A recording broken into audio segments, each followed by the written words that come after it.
It was very recently that I came across the term tech fasting, which has become very common nowadays.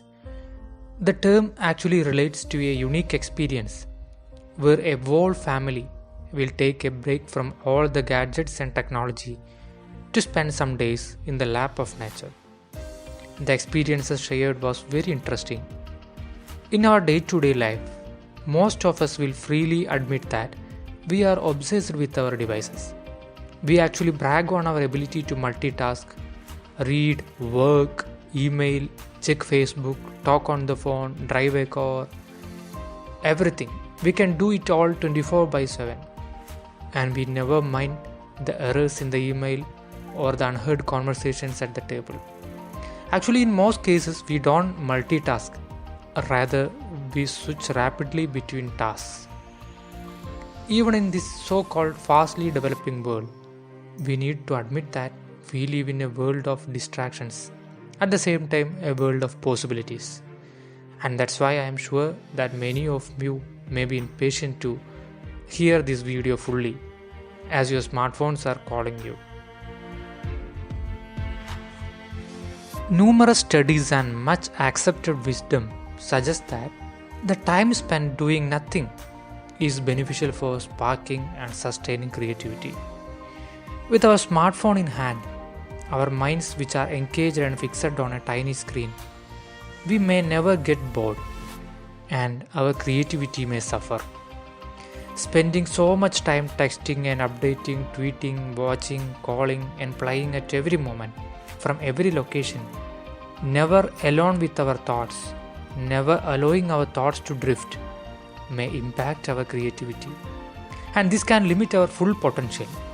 The constant vibrations of our phone can give a constant feel of a crowded place, even when we are physically alone. And I think the internet has definitely encouraged and elevated some amazing new forms of creativity, and I appreciate my ability to Google things for a reference point. But that doesn't make me more creative. I already had an image in my mind and the ability to draw. Agree that our beloved gadget allows us to work during every spare moment. But I am asking that, is the price of increased productivity dramatically lowered the creativity? Many studies reveal that on an average a city kid spends 53 hours a week plugged into some kind of electronic medium. And I imagine that is true of adults too. The more high-tech our lives become, the more we need nature as a balancing agent. Numerous studies have shown that spending time in nature is very good for our physical and mental health. Recently, a research published in the British Journal of Sports Medicine showed that walking in a park or any green space for as little as 25 minutes is enough to give our brain a rest and boost our cognitive functioning. When the prefrontal cortex of the brain quiets down, the brain's default mode network kicks in. Suddenly flashes of insight come to us. It's activated when we are not focusing on anything specific. Our minds are allowed to idle, wander or dip into our deep storehouses of emotions, ideas and memories. Modern life is constantly bombarding our mind with information and distractions. This makes it nearly impossible to hear the creative whispers of our inner mood over such mental noise. By removing these distractions, our mind is free to wander, leading us on exciting new journeys across many undiscovered paths. Another interesting experiment results showed that even low ceilings unconsciously activate thoughts of confinement, which causes the brain to think in analytic, concrete ways. Conversely, high ceilings unconsciously activate thoughts of freedom, and nature, of course, has no ceiling. So, by being out in the open air, it may prime our mind to think outside of the box and shoot for the stars.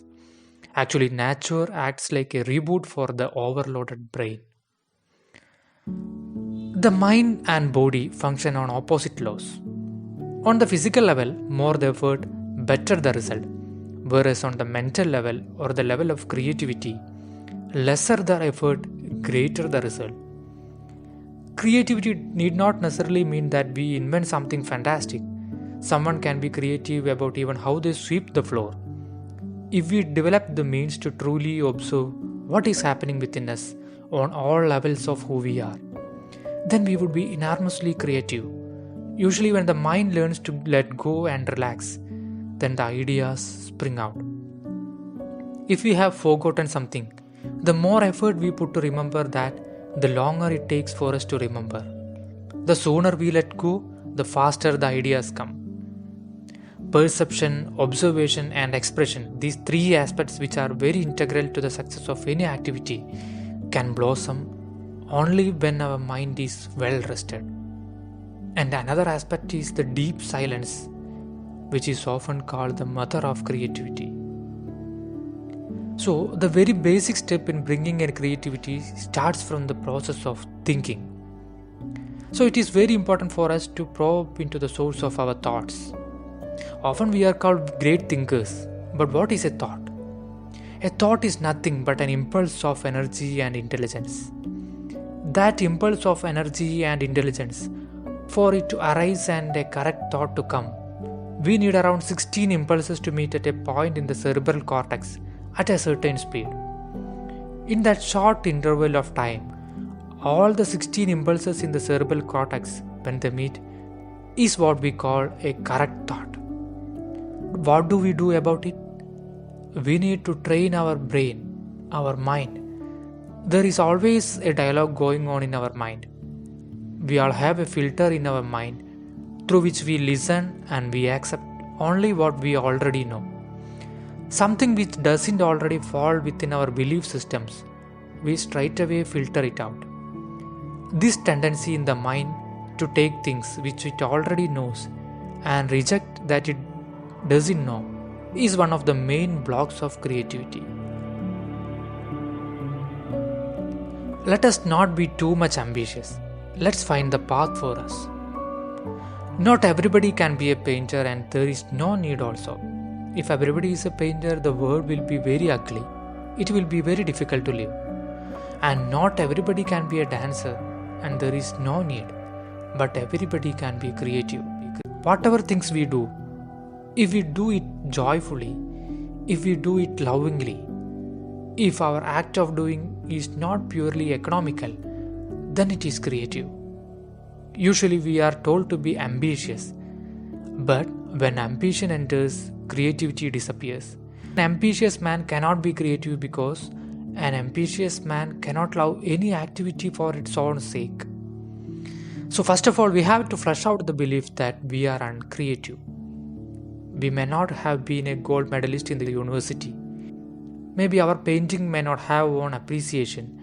But just because of these things, we don't have to believe that we are uncreative. That may be because we are imitating others. We have to find out what we can do and what we cannot do. Everybody cannot do everything.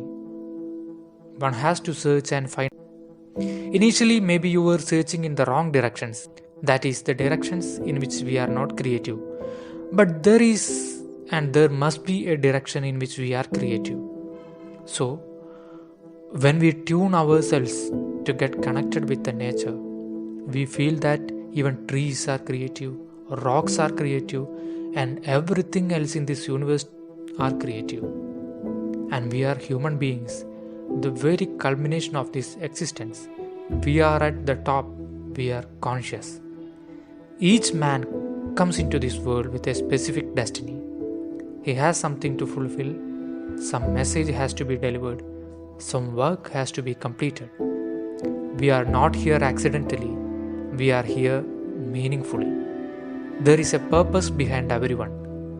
Let's seek and go on searching till we find it.